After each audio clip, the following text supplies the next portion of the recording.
जो वे है सीबीआई का और सरकार का, इससे लगता है कि आप कंप्लीट नहीं चाहते हैं कि अरविंद केजरीवाल जेल से निकले और आप डरे हुए हैं। अब एक व्यक्ति के खिलाफ हाईकोर्ट में जिस तरीके से बिना कागजात के स्टे किया गया और फिर सुप्रीम कोर्ट के बेल के पहले आप कह रहे हैं हमने गिरफ्तार कर लिया, यह जो तरीका है ना, ये तरीका बताता है कि आप की सरकार गलत तरीके से परेशान कर रही है और इसी को हम कहते हैं अघोषित तानाशाह। मतलब मैं सारी संस्थाओं को कानून की मर्यादाओं का पाठ खत्म हो गई, संविधान को दरकिनार कर दीजिए और सारा टूल्स बीजेपी के प्रकोष्ठ का दफ्तर बना दीजिए, यही सबसे बड़ी बात है। तो ये प्रकोष्ठ का दफ्तर बना करके आप काम करेंगे।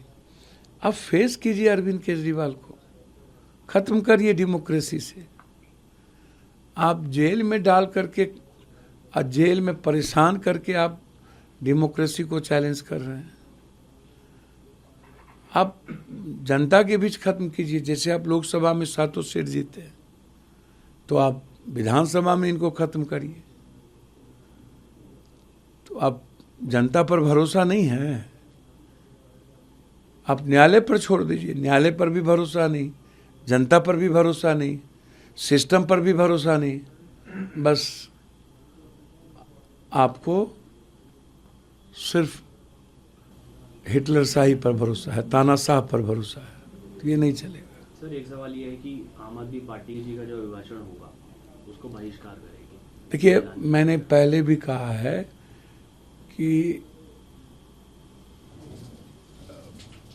सभी विपक्ष को इस मुद्दे को जरूर संज्ञान में लेना चाहिए। मैं आग्रह ही कर सकता हूँ, राय ही दे सकता हूँ, ये जिम्मेदारी नेताओं की है, सभी इंडिया घटक के नेताओं की जिम्मेदारी है। मेरा व्यक्तिगत मानना है कि यदि ऐसे तानाशाह को यदि निरंकुश छोड़ दिया जाए तो आज अरविंद केजरीवाल जी की बारी है, कल किसी और की बारी ये करेंगे। तो अभी ही इसको चैलेंज करने की ज़रूरत है और एकजुट हो करके अघोषित इमरजेंसी के खिलाफ हम सबको खड़ा होना चाहिए। इसके अलावा सर एक सवाल, ये संसद में जो सिंघौल का रेप्लिका लगाया गया है, आर.के. चौधरी हैं समाजवादी पार्टी के नेता, वो ये कह रही है कि कॉन्स्टिट्यूशन का रेप्लिका लगना है। देखिए, उस बात तो उन्होंने सही कही है। संसद में संविधान की का जो पृष्ठभूमि है और संसद एक दूसरे के पूरक है।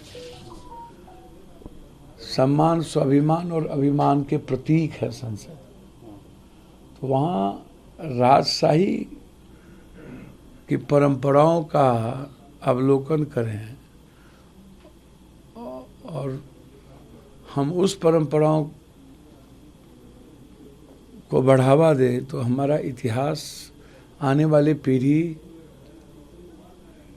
को हम क्या बताना चाहेंगे। इसीलिए जो उन्होंने कही गलत नहीं कहा है, वो सही है और इस पर सरकार को जरूर सोचना चाहिए।